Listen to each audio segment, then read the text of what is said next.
Hey guys, it's Carnage6 back again with yet another review, and this time we're talking about the Thundercats Classics lynx-o 8-inch figure. As you can see on the left we have the normal retail version, and on the right we have the San Diego Comic-Con exclusive version. So what's the difference? Which one should you buy? Well, let's find out. First off, here's the packaging for the San Diego Comic-Con exclusive. As you can see, it looks cool, but it's kind of plain. It's just basically a black box all the way around. You can't really see what you're actually buying, what kind of figure you're buying, and what the paint job is like, so I don't really like that, but it's alright. And here we have the standard retail packaging for the lynx-o figure. And I gotta tell you, I like this a lot better. For one thing, you can see the figure, so you can tell if you're getting one that has crappy paint or something wrong with it. That's a big plus in my opinion.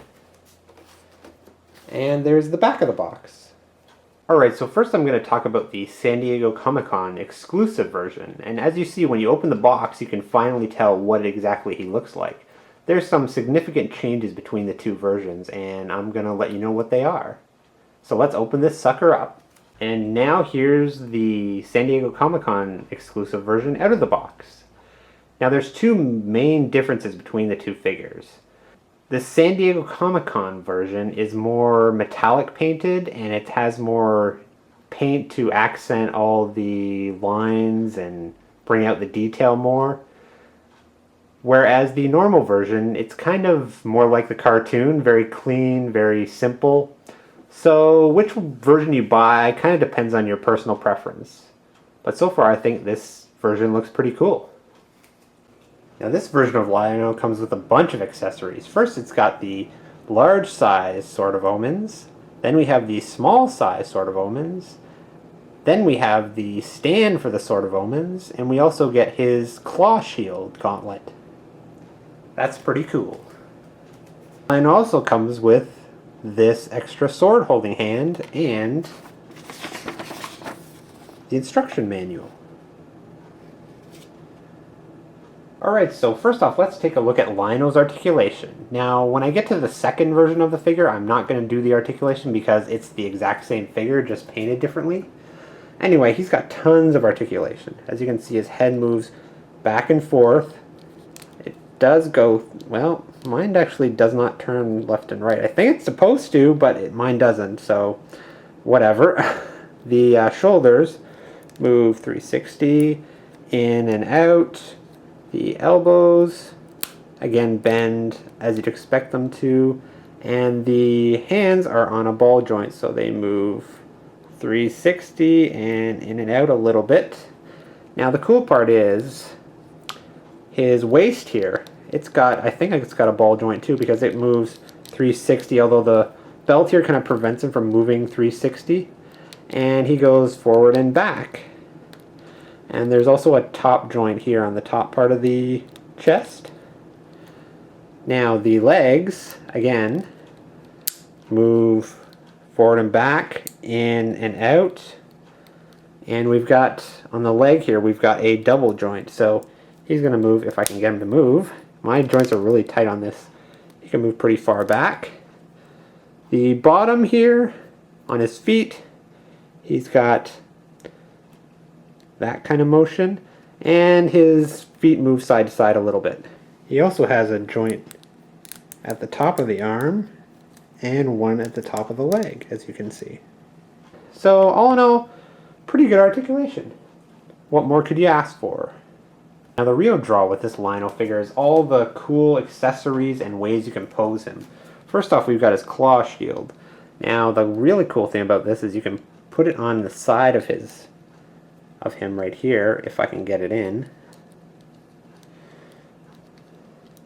which I'm probably not going to be able to do on camera, am I? Okay, well I decided to do it off camera, so there, as you can see, his claw shield clips right into the side right there, so he can carry just like he did in the show, and you can put the small Sword of Omens in there for him to carry, which is pretty awesome.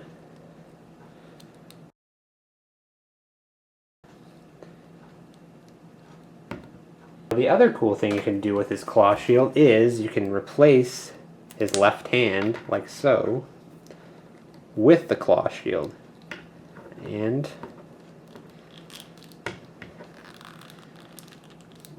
there you go. That looks pretty damn cool if you ask me.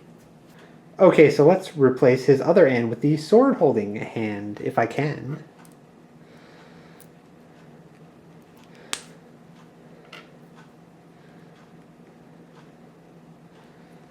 It's a little bit finicky to get on.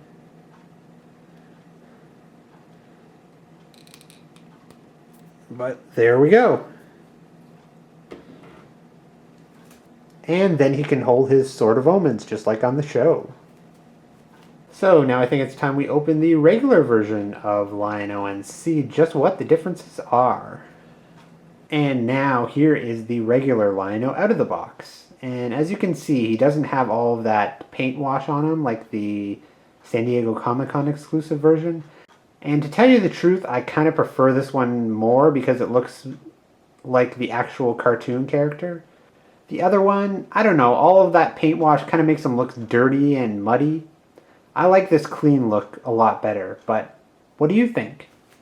This version of Lynx-o pretty much comes with the same things that the San Diego Comic-Con exclusive did, except it does not have the Sword of Omens stand, but it does come with the claw shield, the long Sword of Omens, if it will focus.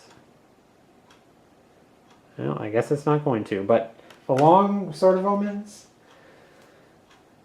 the short Sword of Omens, and of course we've got the extra hands. Now with those accessories, there come some differences. As you can tell, the normal version of the claw shield doesn't have the, well, it's kind of hard to see, but the San Diego Comic-Con exclusive version does have a bit of a paint wash on it, whereas the normal version does not. Now the Sword of Omens that each version comes with are quite different. The San Diego Comic-Con exclusive version came with these nice hard plastic chrome swords here and here, while the normal version comes with a more bendable gray plastic sword here and here. Yeah, it's kind of bendy and definitely not liking that too much. In this category, the San Diego Comic-Con exclusive version wins, for sure. And now here's a comparison of the two Lynx-o figures. The San Diego Comic-Con exclusive version on the left, and the normal version on the right. As you can see, the normal version has more of a cartoony look to it, whereas the San Diego Comic-Con has a more metallic painted, I guess you'd say realistic look.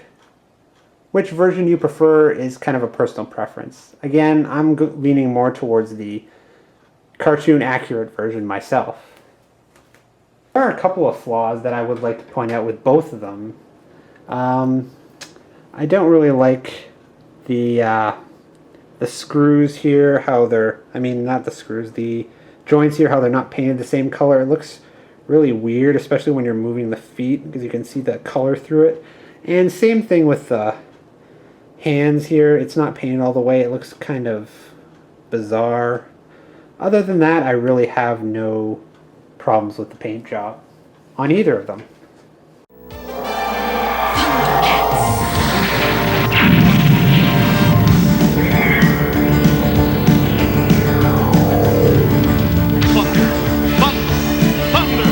Thundercats!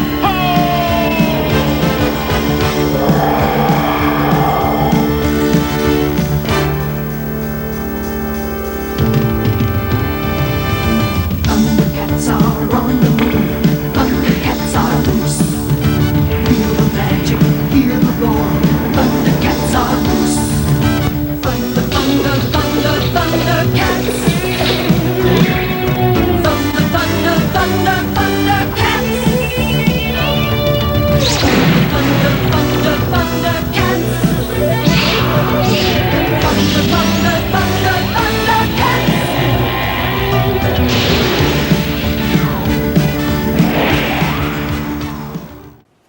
Now I know what you're probably saying. You're saying, Carnage, why the hell did you buy two of these? Well, I gotta admit I got the idea from a couple other YouTubers on here. And basically, buying both kind of gives you the perfect figure, because you can take the regular version of Lynx-o, which in my opinion has the better paint scheme if you're a fan of the original cartoon, and you can get the San Diego Comic-Con exclusive version, which has the better weapons, and combine the two. So we just give the San Diego Comic-Con version's weapons to the regular version, and in my opinion, you've got the perfect Lynx-o figure. One more thing I wanted to point out is that these figures are the 8-inch figures. Now, if you don't know, Bandai has pretty much decided to discontinue this, and they've already released versions that are 6 inches. I gotta say I'm a bit disappointed. I actually like this 8-inch scale, and I have seen the new Lynx-o figure for the 6-inch scale, and I don't really like the face on it. It's pretty much the same figure, just scaled down a bit, but the face is pretty awful. I'm still thinking this is the better version until they make one with a normal face. So, you've kind of got two options. Bandai said that they were going to try to continue this 8-inch line somehow, which probably means another San Diego Comic-Con exclusive version of some of the figures. But if you stick with the 8-inch version, you are not going to be able to get as many characters as I'm sure the 6-inch Classics line is going to have. So you have to decide what's better for you. Do you like the 8-inch just because it, in my opinion, looks cooler? Or do you want a more variety of characters? If you want more characters, I'd say stick with the 6-inch Classics figures because they're bound to get more characters eventually. If you like the 8-inch scale, you're kind of screwed. You're probably going to get a couple of characters if you're lucky. I'm just hoping for a Panthro on this scale and I'll be happy. Alright, so finally, what do I think about these figures? Well, the San Diego Comic-Con version over here, there are things I like about it. I do not like the brown paint wash. It's a little bit overdone in my opinion. It's not bad. I mean, like I said, some people will like it, some people won't. But for me, I much prefer the regular cartoon accurate version. And the San Diego Comic-Con version comes with better weapons, and you get that cool Sword of Omen stand right there, which the regular version does not come with. I kind of wish there was even more variations. Like, I really love the metallic outfit on the San Diego Comic-Con version. I wish they had done that with the normal paint scheme of the regular version, but we can't have everything. For now, my preferred version is going to be the regular one with the San Diego Comic-Con weapons. So what do you guys think? Would you spend extra money to buy this exclusive version just to get the weapons for this one? Or do you think I'm crazy? Anyway, that's all for this review. I hope you guys liked it, and I'll see you next time.